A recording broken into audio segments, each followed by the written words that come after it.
In this lesson, we're going to move from square roots to cube roots. When you're talking about cube roots, and you've got the radical sign, and let's put the number 8 in there, to indicate that it is cube root, the index, the little number up here by the crook, is a 3. The answer, the cube root of 8 is 2, because 2 cubed is 8. The perfect cubes are not as easily recognized as the perfect squares are, but they are in this list. Hopefully you remember some of them from working, like I said in a previous video, with the sum or difference of cubes.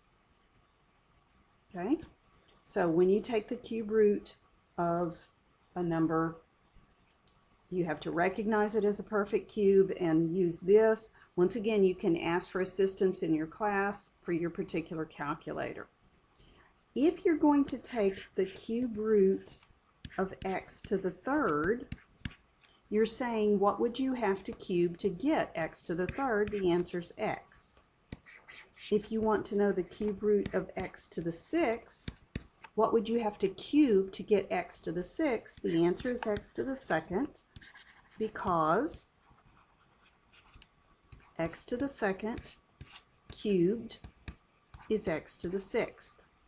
What you will begin to recognize, just like with square roots, is that you take this exponent and you divide it by the index.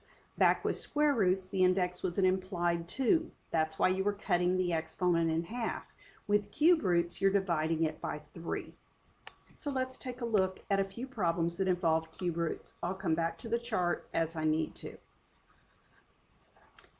The first one says, what is the cube root of 1,000? What would you have to cube to get 1,000? Look in your cube chart. 1,000, the answer is 10. And if you think about it, 10 times 10 times 10, you would end up with 3 zeros. Yes, you would have 1,000. Now, we have the cube root of a negative number. When you dealt with square roots, you could not take the square root of a negative number. You would not get a real answer. Can you take the cube root? Well, let's see. If I go back up to my power chart and I look in the list of perfect cubes and I find 64, and the cube root of 64 is 4, could the answer be 4? Well, let's see. Is 4 cubed equal to negative 64? The answer is no. What about negative 4? Negative 4 cubed is negative 4 times negative 4 times negative 4, which is indeed negative 64. So we can take the cube root of a negative radicand, and the answer will be negative. So you can't do it with square roots, but you can do it with cube roots. All right, number 3. Wants to know the cube root of x to the 39th power. Well, what was the rule? You divide the exponent by the index.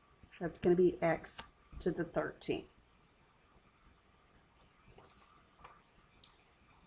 And there may be a few more problems in your homework than this. This is all that has come up in my printed set here. So you've got the skills. Cube roots are here. You can take the cube root of a negative number, and the answer is negative.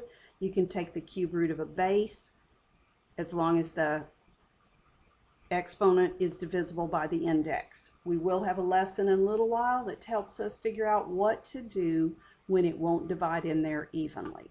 So I think that will take care of your needs with cube roots.